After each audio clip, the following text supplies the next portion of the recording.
Why do you And hate so, Cena? What was there? Well, what I don't like about Cena is, number one, the couple times that I have met him, he was a dick. Number two, I just get sick of them always shoving down our throat. And I had a big discussion with Gregory Sugarshame, good friend of mine, Helms, on this. He disagrees with me. Is like, oh, he just made his 300th Make-A-Wish, and he just was, breast cancer for his. There's a lot of guys, and I'll start with Rey Mysterio, who does the Make-A-Wish shit. A lot of people. But it's Cena's gimmick now. It's like they act like Cena's the only one.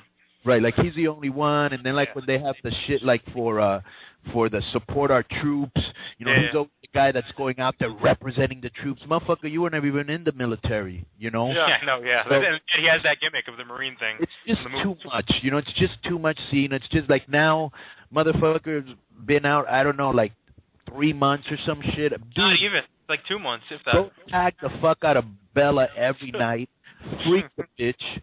And have fun and live life, drive your fucking cars. No, I got to run back, in record time. And now we get all these little fucking Cena things of when he was a little kid and how he grew up. Like, give me a fucking break. There had to have been like 12 of them between Raw and SmackDown this week. And it's like, all right, by the 6th millionth time, we know he's coming back. It's like he just debuted, like he needs a push or something, like really. Right. It's ridiculous, because this is what I always think, and I have this problem in my promotion. It's like, this guy's been your top star for like 8 years or whatever, 10 years. I mean, he has carried the company. I'll give him his props. He's done, bro. He's done. You can't make him any bigger than he is. I mean, that's like, can you make Peyton Manning any bigger than he is? Like, no. Where do you guys live? What city are you guys in? I'm Atlanta. I'm in the middle of nowhere in Pennsylvania. I'm originally from New York, though. Yeah. All right, so, like, being in Atlanta is, I mean, let me think of somebody from Atlanta. I mean, in Atlanta, I'm sure, like, Chipper Jones and John Smoltz and fucking now Matt Ryan, they're huge stars. You don't need to, you already did your job. Now make somebody else. Yeah, exactly. Yeah, I agree with that. And they don't bother, and nobody else is on Cena's level. Make somebody else, man. He's the only big draw that they have. Make him bigger. Make CM Punk as big as you made Cena. Now you have, instead of one mega superstar, you got 2 mega superstars, and now you can make a 3rd mega superstar.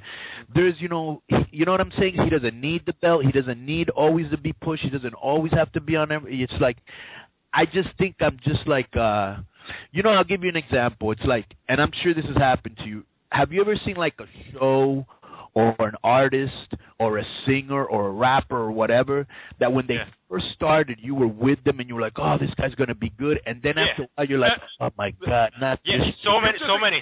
You've explained Johnny Landon and Eminem recently. There's so many rappers and stuff like that, musicians in general that I'm into in the beginning, and then it's just by the end. And I was like that with Cena. When I was a teenager, Cena was my favorite. And then by like 06, it was just like all downhill, and he just completely became lame, and he's had the same gimmick for the past 8 years or whatever.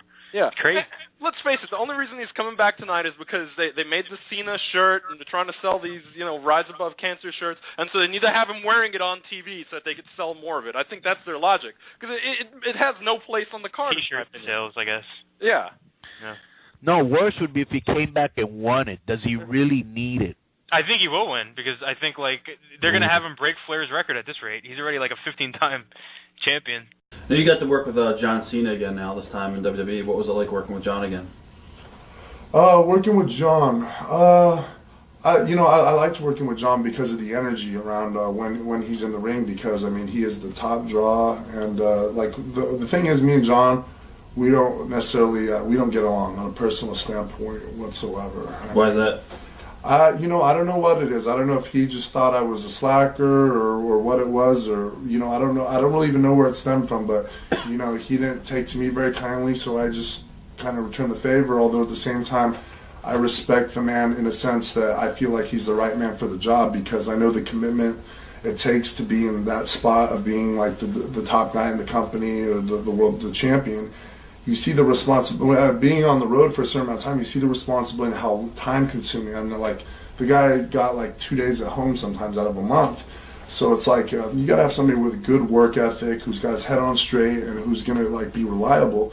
And Cena's the right guy. I mean, he's the right guy for that spot. I mean, he is. Although, like I said, just personally, we just didn't get along too well. Did his personality change? Did he get an ego, or did he stay humble? I think Cena did a lot of changing over the years. I don't know if it was a humble thing or anything like that, but like when I first met him, he didn't drink. I mean, he didn't even drink. Right. You know what I mean? So obviously being on the road and stuff like that, and just through hanging out through some of the various guys like JB and all that. I mean, he drank a lot in his personality. He always had a personality. He's got a lot of charisma, and he's very.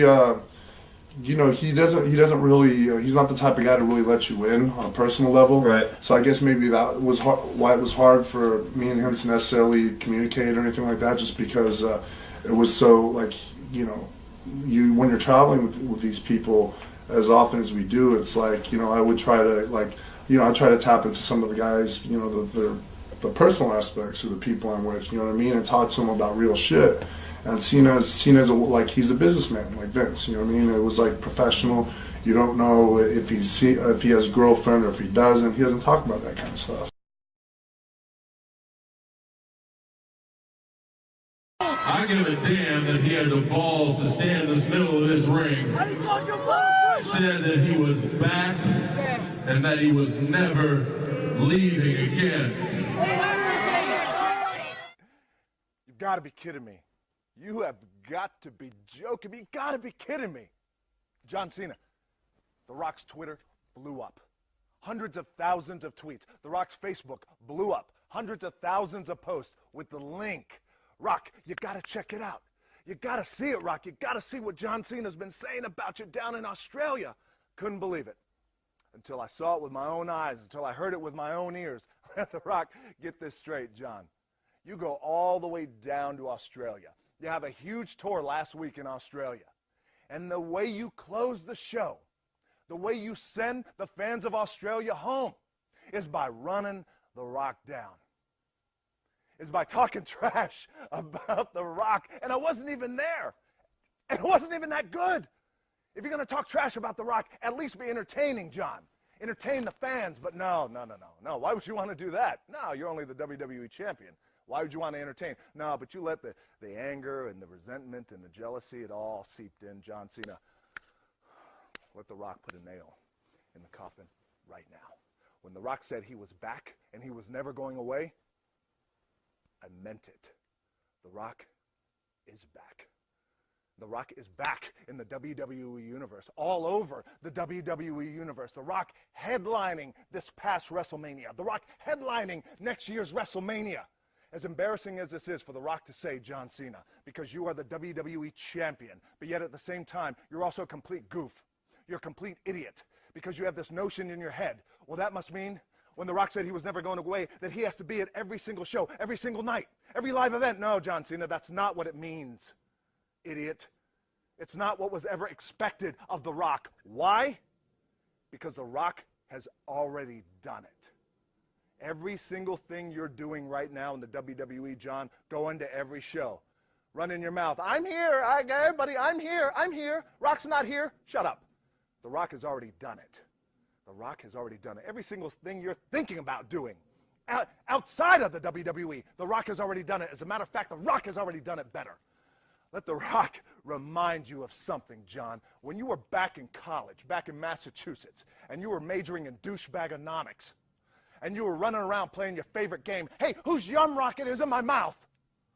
It was The Rock and all his boys from the Attitude Era, the greatest era in professional wrestling. We were on the road every single night, every single city and every single state. Every country around the world, we were laying it down. The Rock was earning the nickname for life, the People's Champion. The Rock, all his boys from the Attitude Era, Stone Cold Steve Austin, The Undertaker, Triple H, Mick Foley. The list goes on and on and on. Kane, Big Show, you name them.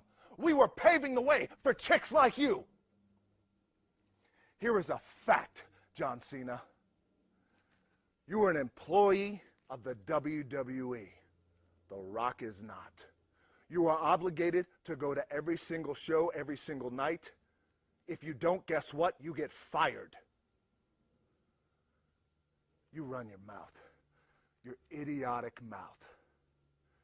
Well, if The Rock says he's back, that must mean he needs to come to every show. And if he doesn't come to every show, that must mean he doesn't care. Let The Rock tell you something, goof. Every time The Rock goes back to an event in the WWE, it's because he cares. It's because he cares about the people. He wants to entertain the people. Because let me tell you something, it ain't for the money, Jack. The Rock ain't doing it for the money, John. I'm doing okay. I'm doing okay. I damn sure don't do it for the money. But here's another fact. You go to every single show, every single night, you do it. Fact, for the paycheck. You do it for the money. Because, John, you damn sure ain't doing it for free. Now, what else you got? What else you got, John? Let's hear it. Because I am not an actor, I am a professional wrestler. That is what I do because of crowds like you. So if you... I am not an actor. I am a professional wrestler. And I do this for crowds like you. And I'll talk to you just like this until you like me. Until everyone likes me. Please, like that. Shut your bitch ass up. John Cena, you're down in Australia. You're whining, you're crying like a little baby. You're angry. Let The Rock tell the world why you're angry.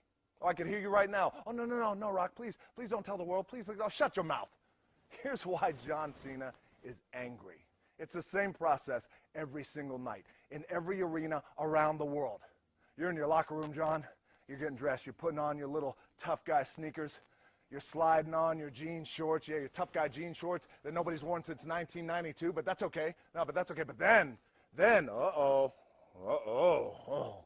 you're putting on your red wristbands, tough guy wristbands, and you put them up here. Oh, more strength and power you get. Yeah, like a superhero. And it says, you can't see me there. Yeah, you're looking like a bloated transvestite Wonder Woman, ready to fight crime. Pew, pew, pew, pew, pew, pew. Then it's prayer time in your locker room. Dear Lord, is tonight the night that they're all going to like me, especially the men? Is tonight the night that they're not going to boo me, especially the men? Is tonight the night? Well, Gene, I think, but my name's John. It doesn't matter what your name is. Then it gets even worse. Your music hits.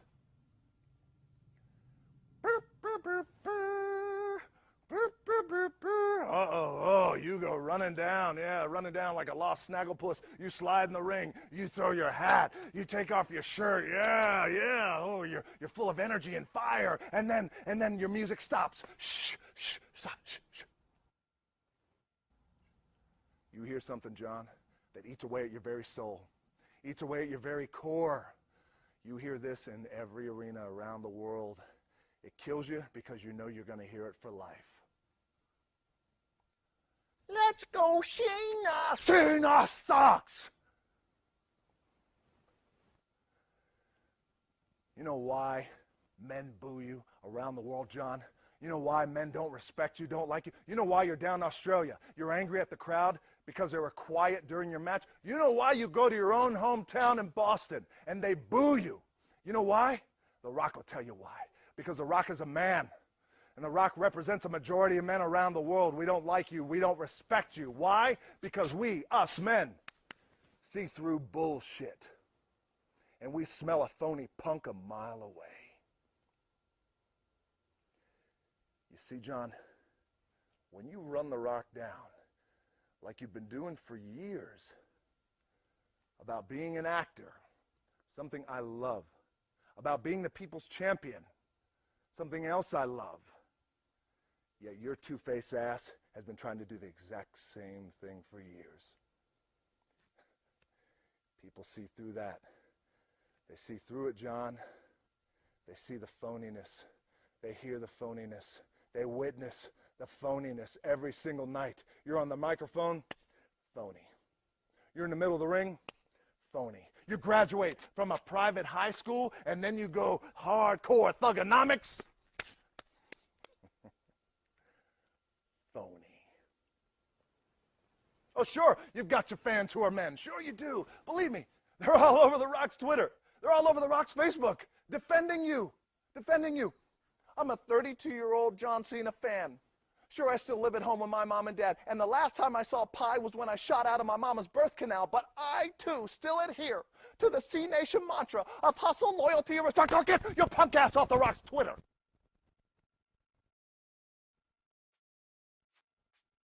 That doesn't matter, John. The only thing that matters, the only thing you should be thinking about, dreaming about, living, eating, breathing, sleeping, is not that. The only thing you should be thinking about, John, is the ass kicking that The Rock is going to lay on you at WrestleMania. You have been running your mouth, boy, about The Rock for years. When The Rock was away for years, you've been knocking on my door, knocking on The Rock's door. Well, guess what? The Rock opened the door. He opens the door. This is what happens, John. This is what happens. When you play with fire, you get burned. When you play with The Rock's fire, you get blown up. John Cena, guess what? Newsflash! You piss The Rock off so much. You piss The Rock's fans off so much. The Rock ain't waiting to WrestleMania. No. The Rock ain't waiting to WrestleMania. It's going to be The Rock and the millions and millions and millions upon millions of Team Bring It. We're going to come find you before WrestleMania. We're going to whoop your ass before WrestleMania. And The Rock is going to drop a little hint where it's going to be. It's going to all go down in the city where The Rock's dreams came true. In a city where it all started for The Rock from the moment The Rock walked in that historic arena.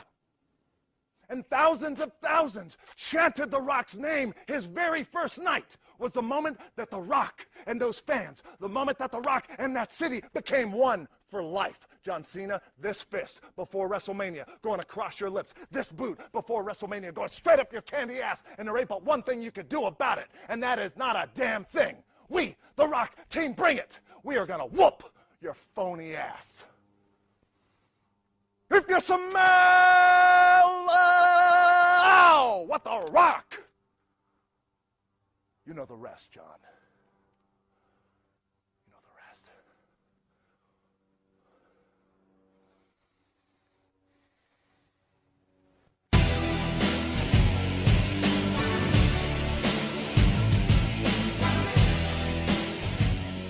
When you first were told that the Shield was going to break up, were you resistant to it? No, there was no resistance because what we would have been. Because, I mean, we just got off a European tour where we were kind of headlining the tour, and, like, we're starting to see merch kind of start taking off and really starting to hit our stride kind of as, like, baby faces, and, like, it's really starting to work, and we're like, oh, man, this is, like, a big deal. This is going good. Like, yeah, all right, we're, like, ready to just, like, roll in the spoils, right? Yeah. We're like, yeah, we earned this, you know? And, you know, we've gone in and, you know, the three of us, and protested everything. If we don't like something, you know, it's like we were like terrors to them because, you know, oh, God, the Shield's not going to like this.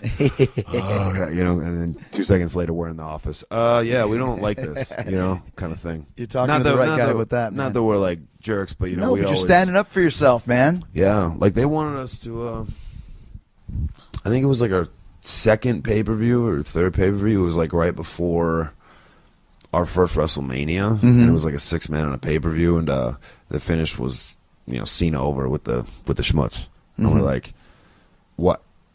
It was like as soon as we go down to John, we're just like everybody else because that's what he does to everybody else, and there'll be a time where we'll do that all day, and that's fine, but like we're not now. It's not today. Otherwise, why are we even here? Yeah, and so we were all like, we went into that pay-per-view that day like we're not doing it, more or less. I mean, we didn't have to because there was enough options. There was enough people on our side and stuff, and, you know, it was brought up, you know, but it was like one of those things where, like, we were always, you know, on the same side, and like one for all for one. Like, if we didn't like something, it'd be like, nope, not happening, because there's three of us, and it's hard to gang up on all three of us. Cena's a good mouthpiece, and people dig him. Why is why? But I mean, I guess it's just that we're doing a transitional life stage again, where people are into the gangster rap and all that stuff, because and he's white and does it good. Right. So I mean, you know, you have kind of that, you know, Eminem and then John Cena, because he's over. I mean, he's over pretty handily, but his work is not good. Bro, you know what was funny? I saw this thing that Ron Killings had posted. I was running across this. This was from way back in the day, but it's kind of funny because I don't know if you remember, but Ron Killings and Cena, I would say maybe like in 2007, were kind of going back and forth on social media about, you know, who was a better rapper and all that. I don't know if you remember, any of you two? I wouldn't watch it back then, so. All right. I remember a little bit. Yeah, so they were kind of going back and forth, you know, like I'm better than you, whatever. And so they had met at an airport. And so there was like a little bit of tension, and it kind of got out on the internet that Ronnie and Cena had met. So I asked Monty, what happened? He goes, nothing, man. Then, you know, we just kept walking, you know? And so everybody would come up to him and they'd be like, hey, Ronnie, what happened at the airport? And he'd be like, nah, nothing, you know, I bumped into Cena. He didn't have anything to say, and that was it. And people would kind of leave like, damn. I go, bro, you got to put some hot sauce on that story. Nobody likes that story, you know? So every time. Right. Never let the truth get in the way of a good story, right? And so, you know, so people would come back and I go, let me handle it. And so they come up and they go, hey, man, what happened? I go, bro, Ronnie went up to Cena and he was like, yo, what's up, bitch? And they were like, well, what happened? He go, nothing, bro. He just walked away. Oh, yeah, Ronnie, that's cool. And I go, you see, bro, that's how you do it. Well, bro, I actually found this the other day and it cracked me up. I guess him and Cena ran into each other again at the airport afterwards. Okay. Right. So this is what he wrote. This is awesome. He goes, John Cena didn't approach me, Ron Killings, about shit at the airport. In fact, this is the second run-in that we've had. First one was kind of a calling his bluff type of thing, even trying to communicate with him to see what's up with what I've been hearing. Also, all the interviews he did supposedly calling me out, big mistake. Then he leaves me a voice message on my cell talking about battling me and thrashing my ass. Not to mention people he's done interviews with tell me John Cena wanted us to call you so he could battle you. Man, please, he did what he should have done, and that's nothing. I wish he would try to play that battle rap shit with me. I'll just eat his ass alive and spit and shit out the pieces I don't like. Just like I told him, he's a punk-ass rap wannabe me. Wow. How awesome is that? Wow. That's when was this? This is like somewhere like in 2007, 2008. I just ran across it and I popped because I knew he did that because I kept, you know what I'm saying? Saying, oh, you got to generate some heat. And boy, did he generate some heat with that. He took the ball and ran with it. Exactly. What are your thoughts on John Cena? He's a very hardworking guy. He hates me. I don't know why. But, is he threatened by you think, or? I don't know. Did you ever go up to him and say, hey, what's your problem with me, or no? No, I don't think I ever did. Is he approachable in that sense, or? Never really,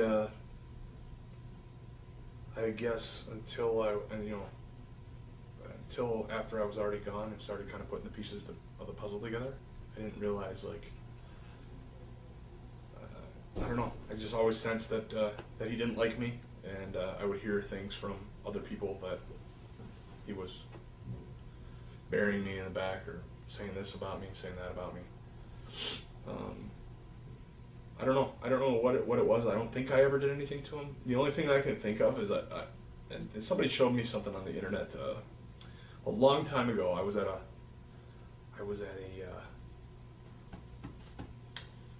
like a signing, an autograph signing, or like a press conference or something like that. And I mentioned, I must have said something, and then I said something about Cena. It wasn't negative or anything like that. I just said his name, and the crowd just erupted in boos. Like, you know, the place just went ape shit. Just booed the hell out of him. Cena sucks, Cena sucks, Cena sucks, Cena sucks.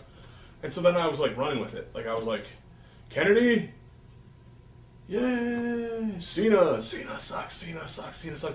So I kept fucking with him throughout. Like, I was just having fun with the crowd and just, you know, it wasn't like an intentional, like, right. You know, I wasn't saying that I thought Cena sucked. It was just whatever. You know, I was being a heel. I hear you.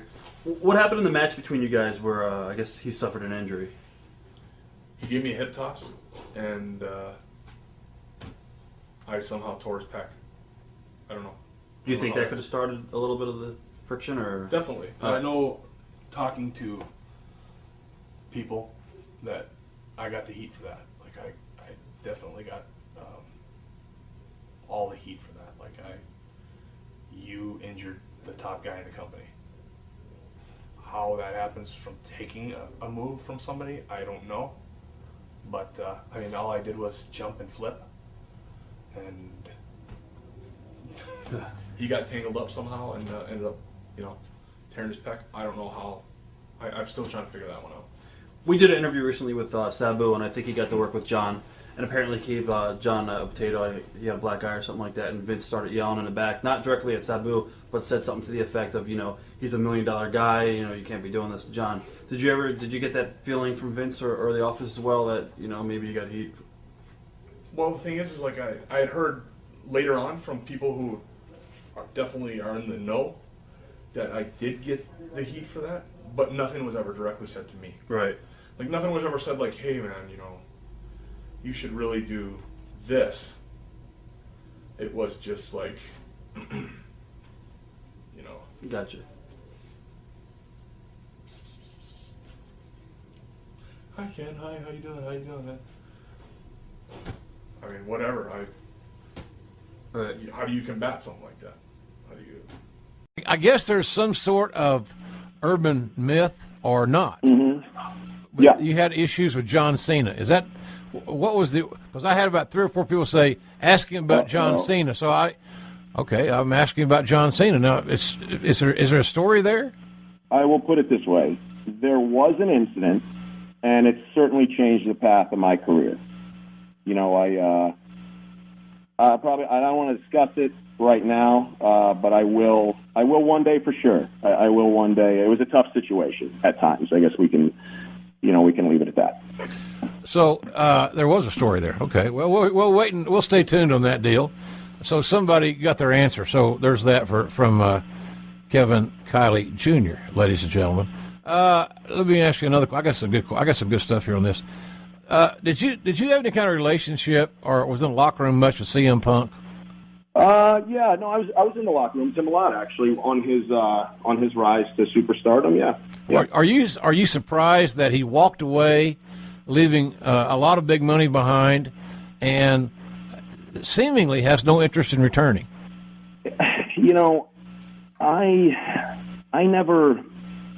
Me and CM Punk were never buddies per se. We certainly, I spent a lot of time with him on the road with him. He was the WWE champion for most of it, for a lot of it, or certainly one of the top players there. If you don't know that when you put yourself in the circle of people that are going to be considered for the WWE championship, that you are going to get your brains beat out, both physically and emotionally, then you're nuts. I don't understand, and I didn't really keep up with much of the details of how things went down, but I know there was maybe some complaints there about maybe a medical thing or something, and but that's the gig, man. I mean, you that's what you signed up for. I don't know what he ended up making or if that is even disclosed, but it was a lot. Now, if somebody's going to pay me over $1 million, it doesn't matter. I mean, if you're making that type of money, I think if you're breathing, you're working. That was always, I was begging for somebody to give me an opportunity to work. I mean, begging. Asking people every day, why am I not being used? Why can't I do this? How about I do this? And never really getting, an answer, so only, we're waiting for this or we're waiting for that or it's going to be okay. And so to hear him, kind of push for that opportunity, get it, and then exit in the fashion that he exited, I don't know. I can't sympathize with that because I don't know if I would do that. That being said, I don't know the exact details of what he went through, so, who knows? things, and then I go to the office like a good little soldier, and then they tell me I can't do it, and then 2 weeks later, John Cena's doing it. The same thing, the same exact thing. Fuck yeah, house show's off, because I tore my knee up working Cena in September at Night of Champions. Put him in a Muda lock, and he tried to roll to get out of it and just twisted my knee. I did every appearance. I did everything Cena did, to put it in perspective, because people know how much John does. I did everything he did. They just don't advertise it. I mean, it sounds shitty to complain. I did as many Make-A-Wishes as he did, and they just don't advertise anybody else doing a Make-A-Wish. Occasionally, here and there, you'll be like, oh, Randy Orton did a Make-A-Wish. Mm-hmm. Everybody does them. They just seen as the poster boy. And that's a big problem with that place, is they have no plans going forward for anybody. I think when they call a meeting, Vince will probably be like, what's next for Cena? Because that's all he cares about. And I think that's... You have time for another one real quick? You lay it on me, man. Okay, so here's another one. First time, really the first time Raw is going back to Mexico City in a long time. Yes. So they add, me and Rey Mysterio had a big feud at the time. Mm-hmm. So they add me and Rey from the SmackDown crew, SmackDown wrestlers, to the Raw show. To for the Mexican people. Right. So Booker T, being the awesome guy that he is, he pulls Vince McMahon aside and he goes, hey, I think he's not even on the show. He's on SmackDown. This is a Raw show. He goes, I think Chavo and Rey should be the main event. And wow. Yep, you're right. You know what? You're right. So for 2 weeks before this, we're the main event. And sure enough, the day before we leave, Johnny Ace calls me and says, hey, okay, man, you guys are the main event, so we really need you to tear it down. I say, no problem. We get to the show, and now we're the match before intermission. And I'm like, okay, what's going on with this? So Art explains it a little bit to me and basically says, hey, guys, it's a Raw show. We can't have, the champion, whoever, I think John Cena was the champion at the time, can't be the... And this is in Mexico City. Basically home of Rey Mysterio and your lineage. Yeah, my lineage. So we can't have him not be the main event. And I'm like, all right. If you want to call that, okay, whatever. That's cool. So me and Rey, I look at Rey, and I said, that's it, bro. We're stealing it. And he looks at me and goes, yep. So, all right. So we go out there right before the main event, and I'm right before intermission, and that's probably like the fourth match or fifth match. Yeah. In the front row is all their stars. Ultimo Dragon, all of them wearing masks and suits. Ultimo Dragon, cool. Hijo de Santo, Phantasmo, Pinche Ghost. All those guys are right there in the front row, man, and they're all watching us. So I come out, I'm the heel. They blew the heck out of me. It was awesome. Rey comes out, and he comes out with the headdress, the Aztec headdress, the whole thing, and I'm like, you son of a bitch. He comes out all the time. They're going crazy for him. Well, it was just one of those nights, bro. And in Mexico City, it's very thin air. It's a mile up. You have no air. So some of you blow up really fast. You get tired really fast. Well, it's just one of those nights, stars all aligned right. Yeah. And, God bless us, man. And me and Ray tore it down, bro. We tore it down. We went probably 25 minutes. And this is the first time these people were so alive. It was crazy. So as we get done, we come to the curtain. Everybody's watching. Everybody's clapping. Val Venus, all the fans, all the everyone backstage, all the boys. They're going, oh my God, what a match! That was incredible. What a match! Wow, that was so good. Except for John Cena was the main event. He was the main event. He didn't say a word to us. Yeah. Because we thought, of course. So when we came through, we were like, me and Ray were like, hey, follow that one, MFers. You know, we actually, follow that. You don't want to put us in the main event? Okay, follow it. Yeah. And then, DX was on the show, and they didn't say a word to us. Typical. Not one word. Not like, hey, good job. Hey, nothing. No, not one word. Not even, hey, how was it out there? Nothing. Just a total ignore. Yeah, I was typical. like, you know what? Stick it up your ass, bro. I don't really care. All right, man. There's a lot of stories that went around that Cena politically cut the legs out of Alex Riley. Any insight to that at all? Or Alex Riley would think that. And, it's every man for himself. It's an unspoken understanding. But to sabotage someone's career, that's a different thing. In your mind's eye, were your issues with John Cena, in your view, based on the sensitive nature of somebody losing their spot or sharing the spotlight? Was it kind of a creative? Because look, Cena's made a lot of money, and he's still making a lot of money. And I signed John Cena back in the day. Oh, he's beyond talent. I'll never knock John for his work ethic or his in-ring, abilities. But was that was it just a professional thing? The wrong place, wrong time, right back? Because here's the thing. Maybe it's just my naivete, and if it is, you tell me. It just doesn't seem that he is that evil spirited guy. And I've seen it firsthand though. So you got to remember that you're dealing with these top spots and a lot of money. And you go back and you watch that 2012 to 13 run, and there was a lot of money being made on my end, and I was dealing with things where John, I would be out in the ring for a match, and John was sitting around my peers, the guys that I went through developmental with, that I've known for years, and who directly come back and talk to me. John's just doing nothing but talking shit about the entire match. And then I would see John doing it to a guy like Alex Riley when I was sitting by John, watching the monitor when he had his beef with Alex Riley, just shit talking him to no end, like he was the worst human being in the world. And I've seen him on that end. And then I've seen it like another issue was merchandising, where I talked about it was him and me, him number one and me number two for many months up there. And he had about twice the amount of things that I had. Well, I was never allowed to see the merch reports. Only John had access to that. And why he was allowed access to it and nobody else, you can answer that for yourself. But there was one merch guy who's no longer there anymore who used to pull the sheets for me to show me my numbers, and he goes, "You're right on his tails with everything." And I go, "Why aren't we making more merchandise for me when my numbers are this strong?" And where they can't make enough merchandise for guys when they're running hot and whatnot. And they were just like, "Well, we can't get this, we can't do that." I was having to try to come up with stuff and then being denied. And so I saw things on that end. Just as far as that, and when he was in with those merch guys, like nobody else's business. And I was there in the inner workings of everything, and I saw it and lived it firsthand. And I'm not going to say that I'll never question anything in the ring, and I actually enjoyed wrestling, John.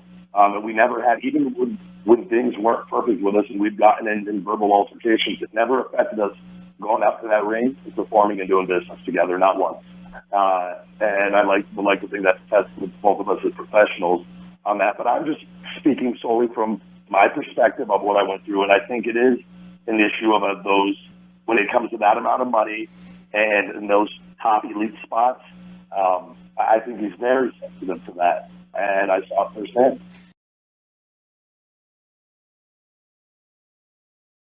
Ric Flair is a legend.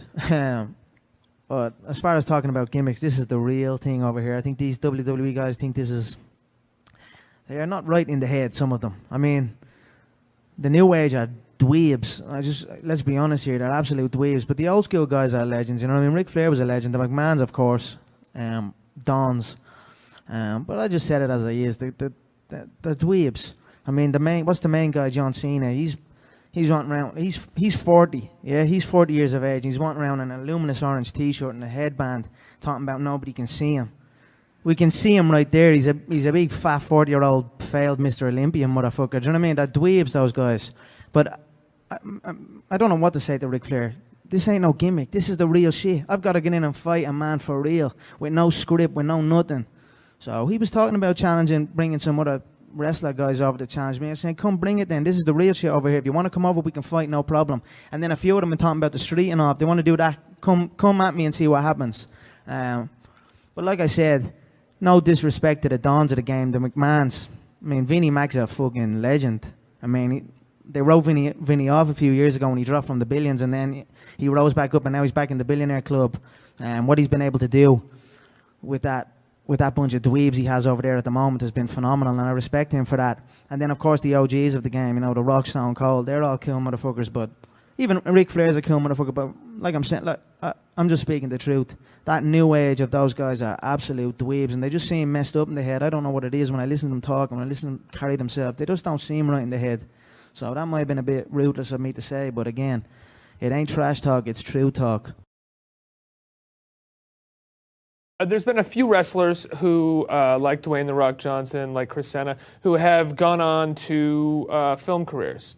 And you sort of call those guys out when you were screaming that they kissed Vince McMahon's ass. Do you Yes. feel like you could have gotten one of those careers if you had done that? How much sincerity was behind that speech? Well, now I know we can say ass on Huffington Post. Oh, you can say whatever you want. Oh, sweet. Yeah. Really? Throw it out. Oh, all right. Did I think I could be a movie star? Well, no, the question is that you essentially said that they got their fame, that they got so much of their success for kissing Vince McMahon's ass. I'm wondering how much sincerity was behind that comment. Yeah, I don't know if they got they were successful because they kissed Vince McMahon's ass, but they just kissed his ass. I wasn't really sure exactly why they did it. You did not kiss Vince McMahon's ass. No. What sort of ways in which did they kiss his ass, and which way? How did he expect it to happen? I don't know. They were just buddies with him. I was Right. just always kind of looked at him like my boss. You know. Yeah. I wouldn't go out drinking with Vince or go swimming in his pool in Greenwich, Connecticut or anything like that. So that was just a line in a promo, really. HBK's Lazy Eye follows up with in a 2010 interview, claimed Randy Orton managed to persuade John Cena to complain about your in-ring performance to Vince McMahon, which prompted your release. Could you go into detail about how this happened, or perhaps divulge on how you know for sure that Orton persuaded Cena? So, go to Vince. No, it was just a process of elimination.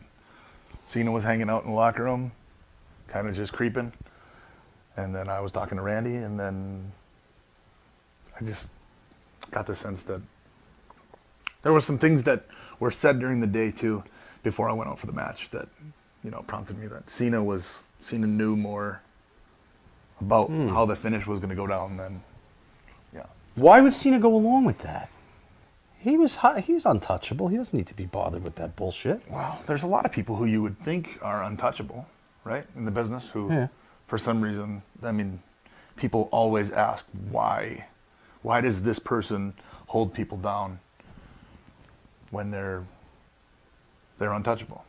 But I don't know. Maybe that's how they stay untouchable. Maybe. James DiPaolo, Facebook, was WWE justified in letting you go? Yeah. You know what? The thing was, I had, everybody can say that it was Randy Orton and John Cena and all that stuff. That was the straw that broke the camel's back.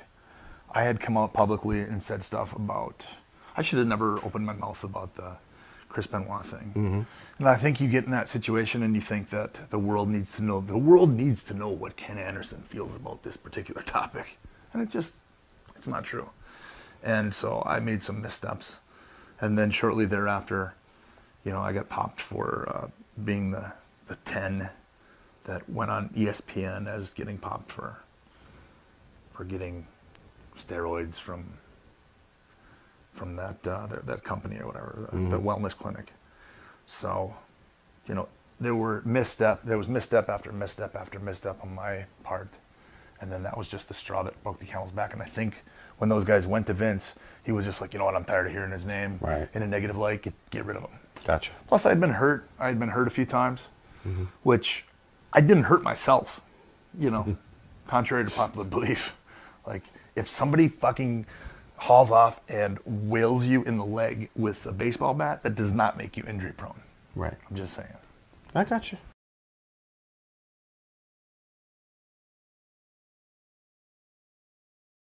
Let me ask you a question, because I watched the first 2 seasons, but it just looked so scripted that I was like, man, so I stopped watching it. When you're watching this, KG, does it seem scripted, or it seems like that's really him? Well, I mean, he's always come off a little strange, I feel like, on all these shows. It seems like he's more relatable in real life than how he comes off. But on this Total Bella show, since it's inside his house, I don't know if, that's just the way they want to play his character. But it's a weird way to play your character to me, because it does the opposite of connecting you with the people. He's not a heel. You know what I mean? Yeah, but he's like a OCD or whatever, Right. Conan. And they have once a week, supposedly, they have to have a formal dinner where everybody dresses up.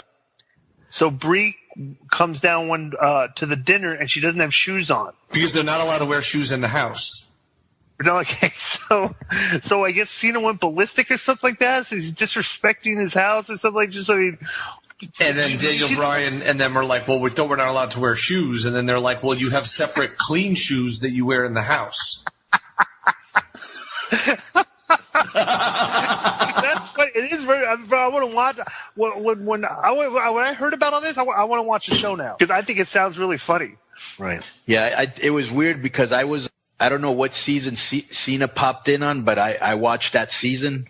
Was it KG? Do you remember? I'm not exactly sure when, but yeah. And he had to come to San Diego to talk to her, and they talked like on a pier. Yes. And then he brought her to her house, and he just felt to me so robotic. Like he was like, like he knew he was playing to the cameras, and he just seemed very robotic the last time I saw him. Well, he's always acted that way on that show. The weirdest moment ever was they did an angle on that show where Dolph Ziggler was supposed to be like throwing himself at Nikki Bella and like, look, John doesn't want to marry you. John doesn't want to have kids. I do. I'll give you everything you want. Just be with me. And he tries to kiss her and stuff, like all stuff that would get him, major heat.